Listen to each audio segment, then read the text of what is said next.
One of the toughest things that's becoming more common is seeing small business owners fail and have to file business bankruptcy. In our practice, we do work with businesses, not just in setting up, but in also dissolving and also business bankruptcy.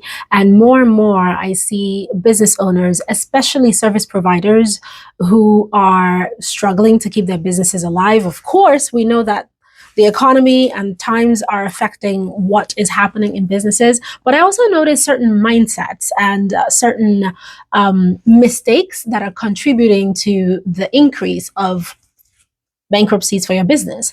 A couple things. One, the business doesn't fail at the time you're filing bankruptcy. The decisions that you've made a year before, 2 years before, 3 years before are usually things that affect your business. So you start a small business, you want to be focused on a certain thing.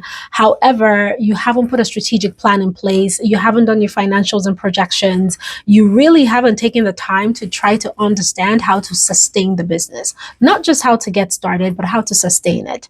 The entrepreneurial mindset requires not only that you know what you're willing to offer and what you can't offer, but that you work with the right people around you to determine how to sustain the business. It is also important, of course, to sustain yourself, because I have seen instances of severe burnout or illnesses that affect the business progressing.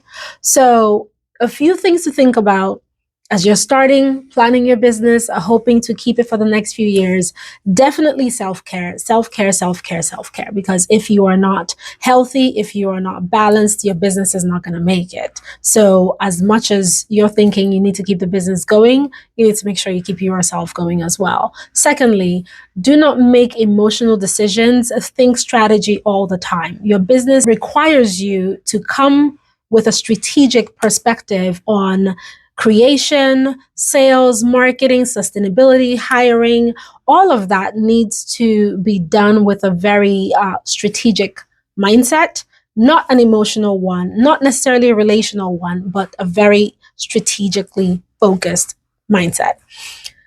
The third thing that I think a lot of times people don't think about, and this is coming from working with business owners, have dentists, we have childcare companies, we have other service providers who look at revenue and not necessarily profit. So you look at revenue, you see what your numbers are doing, and you decide it's time to reinvest and invest more money because it's doing well. However, you're not looking at the bottom line. You're not looking at profit. Like, how much are you actually taking home and how do you reinvest that? These are some things that come up as I, once again today, talk to another business owner who is considering filing for bankruptcy. And you just know it's a lack of comprehensive and strategic perspective and decisions that are made around the business that ultimately cause it to get to the point where you have to consider shutting down. If you are in a position where you're thinking your business may be struggling and you want to talk to a business bankruptcy attorney, you can contact us at Be Legal. If you just have questions, I would want to discuss the strategy and plans for your business, I can assist and work with you to think strategically about your business, but do make sure that you're proactive in that process and you don't wait until you've gotten to the point where you have no other options left.